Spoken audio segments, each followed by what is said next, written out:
Welcome to Three Count Commentaries. It's your boy Mongo Slade. Today we're going to talk about the WWE Championship Elimination Chamber match and setup, which featured AJ Styles versus Jeff Hardy, number 302, and Randy Orton versus Drew McIntyre, number 67.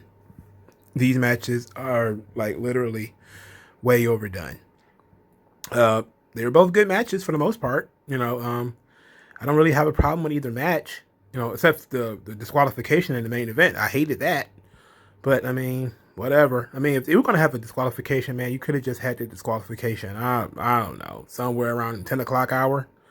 I don't know what you could have put in the main event spot, but we really didn't need Orton and McIntyre to have like a 10, 15-minute match that ends in disqualification. Like, that was completely unnecessary. But at the top of the show, we started with Shane McMahon, who I thought this was about to be about Raw Underground. I literally did. I thought like, oh, he about to talk about Raw Underground, like why it went away, and what was it supposed to do, and introduce something or do something cool. Then basically he just says, hey, this is we're doing Elimination Chamber, and we're not doing qualifying matches. We're not even gonna waste your time with qualifying matches or nothing like that. We're just gonna put 5 guys in it. I'm like, okay, I guess, I would have preferred for you to do qualifying matches, at least you could have told a story throughout the night of who's going to be in the match, but I guess they just decided to cut the middleman and say, hey, these are 5 guys. I mean, because if you look at the list, it's AJ Styles, Randy Orton, Jeff Hardy, The Miz, and Sheamus.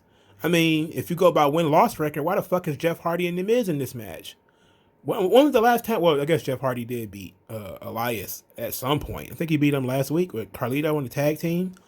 But other than that, he's been not doing much of anything except jobbing to Bobby Lashley. And The Miz has not. I don't think The Miz has won a match since Trump was in office. So I don't know when the last time The Miz won a match. Like, but they get title shots because they're former champions. So I guess that was the theme, which I'm fine with overall. But I think they should have just did qualifying matches and had these guys win their way in. Especially The Miz and Jeff Hardy. It would have been nice for these guys to go into this match with some momentum. It's kind of the key word right there, right? Momentum. For these guys to be able to get some steam behind them. But whatever. I guess I'm asking for too much. Styles and Hardy was pretty good. Styles worked the leg, actually won with the calf crusher. It makes sense. It actually told the story that I think that AJ Styles actually worked the leg the last time in the last match that they had too. Then we get into the real meat and potatoes of this whole ordeal. Drew McIntyre sort of confronts Shane McMahon. And he's like, well, I was under the impression that it was going to be me and Sheamus one-on-one. Me and Sheamus agreed to fight one-on-one for the title. And then Shane McMahon said, well, we needed something big. And this is a test. You want to see you're a real champion, then you should win this. You should be able to win this match. And then later on we get we get Sheamus confronting Adam Pearce.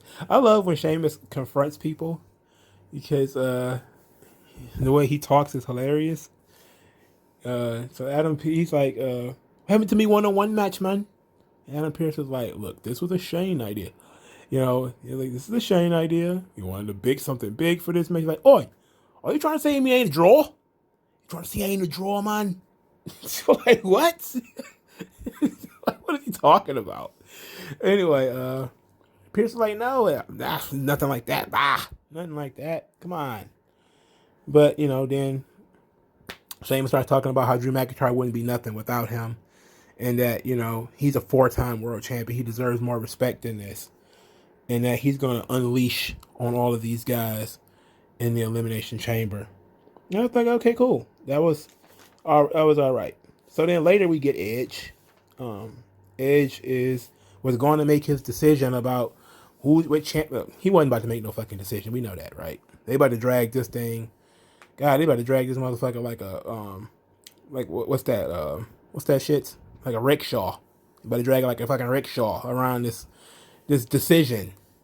Now Edge is like, well, now they didn't pull this Elimination Chamber out of their ass, so I don't know who to prepare for, so I guess I'll just have to wait. So then here comes The Miz, and The Miz basically like, I'm going to cash in the Money in the Bank. And Edge is like, Edge. See, the crazy thing is, Edge is in the Elimination Chamber match and basically wrote himself off. Like, well, I'm not gonna win the Elimination Chamber, but at least I got the Money in the Bank though. Like, couldn't be like, I don't need the Money in the Bank anymore because I'm going to win the title in the Elimination Chamber. No, it's basically, it doesn't matter what you do. I have the Money in the Bank. Like, you have a direct title shot. Like, that's really what throwing me off. Like, you have a direct title match right here. Like, the title is on the line in this match. You have to win the match. And Miz pretty much just like, I have the Money in the Bank. Like, who cares? You're in the title match. And that's why you shouldn't be in it. Like, his whole gimmick is he's got the Money in the Bank. He shouldn't even be in this match. But they lazy. Edge just ethers Miz because Miz is out there wasting his time talking about some bullshit. So he's talking about, Edge says, like, I'm the guy who made Money in the Bank famous. I know about the Money in the Bank, but you're stupid for telling me what you're going to do and what your plans are. So now I'm going to be prepared for it. And I'm not content with being awesome. I was awesome 20 years ago.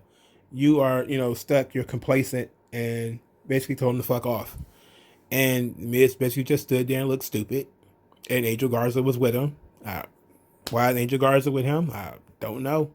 That was the only reason that you can explain it is that they wrestled with Damian Priest. Damian Priest wrestled Angel Garza in the show. I guess that meant Angel Garza had to hang out with Miz and Morrison. He didn't have to, but whatever. Again, lazy. We're not putting any thought into this. So then we get the main event, which was Randy Orton and Drew McIntyre, which had a pretty decent match. They had a pretty decent thing going on. And then Sheamus came down running to the ring. It was just a distraction, and he didn't do much of anything. And then they worked maybe 10 minutes, maybe a little bit longer than that. I didn't sit there with a stopwatch, and then I didn't watch every second of this match anyway. And Orton won by disqualification because Sheamus jumped in the ring and Brogue kicked him. And that allowed McIntyre to get a Brogue kick, get a Claymore kick in on Sheamus. And so now they're 1-1 on each other. They both kicked each other in the face. So that's fun. So the whole thing with the Elimination Chamber is there really is no way I can see anyone other than McIntyre winning this match other than Sheamus. So that's really your option. Your options is really either Sheamus wins or McIntyre wins. We know Jeff Hardy's not winning. We know The Miz isn't winning. The Miz don't even think The Miz can win. And it's not even like The Miz is even a threat of cashing in the Money in the Bank after the Elimination Chamber. No, he's not going to win. He's not going to cash in. He's not going to do anything. I don't know why he's there. AJ Styles is been winning a lot of matches, but winning matches for what? Like, sure, he deserves a title shot or deserves a title match because couldn't tell you when the last time AJ Styles lost. But ultimately, where is it going? Like, he's not wrestling for the U.S. title. He's about to be in this scrum for the world title. Where is this going? And I'm hoping this maybe goes somewhere towards his WrestleMania opponent. I'm also interested in what Shane, like why Shane was brought into this. Like, Shane McMahon was brought into this thing for a reason. And Adam Pearce, they're kind of saying, oh, Adam Pearce is doing a good job. They're saying this stuff for a reason. At least I hope they're saying it for a reason. It's not just bullshit that's just thrown around, and that there's a real reason for these guys to be doing this stuff. But ultimately, I just think that McIntyre just wins this match. Now, I do love that Sheamus and McIntyre are pushing for the one-on-one match because that's what they both want. But there's 2 events between now and WrestleMania. And because there's 2 events, you likely could get a title switch here and then a title switch back at Fastlane. Or you could get a title switch here, a defense at Fastlane, and then the final match at WrestleMania. So you could theoretically have Sheamus win this match in the Elimination Chamber and then carry the title into Fastlane, defend it there, and then carry the title into Mania, and maybe they do the blow-off match there, the McIntyre-Sheamus blow-off match.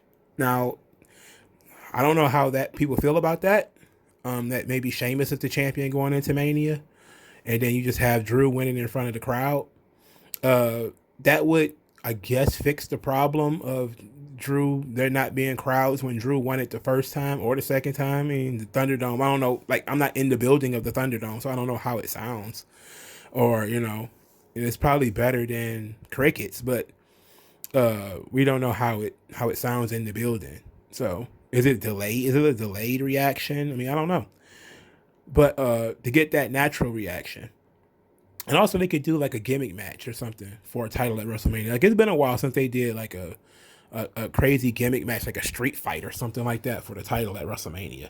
Like, that could be cool. Sheamus and McIntyre and some kind of Celtic street fight or something like that for the title. That'd be pretty sweet. But that's not really. Matter of fact, I don't think they've ever done it. I think the Iron Man match might be one of the few times they've ever done like a stipulation for the title. Usually they just go head up, which I'm cool with. I'm good with the one-on-one. But I don't see them switching the title and then doing a 3-match series between McIntyre and Sheamus, where Sheamus wins the belt and then wins the rematch too, or maybe escapes from the rematch, and then doing the big blow-off at WrestleMania. I don't see them doing that. I think that McIntyre just wins, and then McIntyre wins at Fastlane, and then we just have, like, here comes a new challenger, and that person wrestles McIntyre at WrestleMania, and I can completely see it being Bobby Lashley, because I think Bobby Lashley has been so dominant. He's been ridiculously dominant that I do think that he's in line, and them not putting him in this match, this Elimination Chamber, could say that they maybe are looking at him as being the WrestleMania opponent for McIntyre. And that's fine with me too. I hope that's the case. If it's not going to be Sheamus, I hope my second guess would be Lashley. But I'm cool with that. It's just that I can tell you 4 people in this Elimination Chamber match ain't got no chance of winning. So I guess because they have no momentum. They're not doing anything. So I don't know. Well, AJ Styles has all the momentum, but where's he going with it? Like, I don't know. But I'm interested in what's going on with Shane McMahon and Adam Pearce, and these guys blaming Shane McMahon and Adam Pearce for this match, and maybe it's going to be some butt fuckery with them, but we'll have to wait until this thing kind of grows up a little bit. But let me know what you guys think in the comment section below. Like this video, share this video, subscribe to the channel, use the hashtag 3ConCommentary to support the channel. Also, if you want to send money, please do it through the Cash App. Also, and tell everybody about it. Thank you guys, and I'll talk to you guys later. Yeah, shed light. I know what that's like.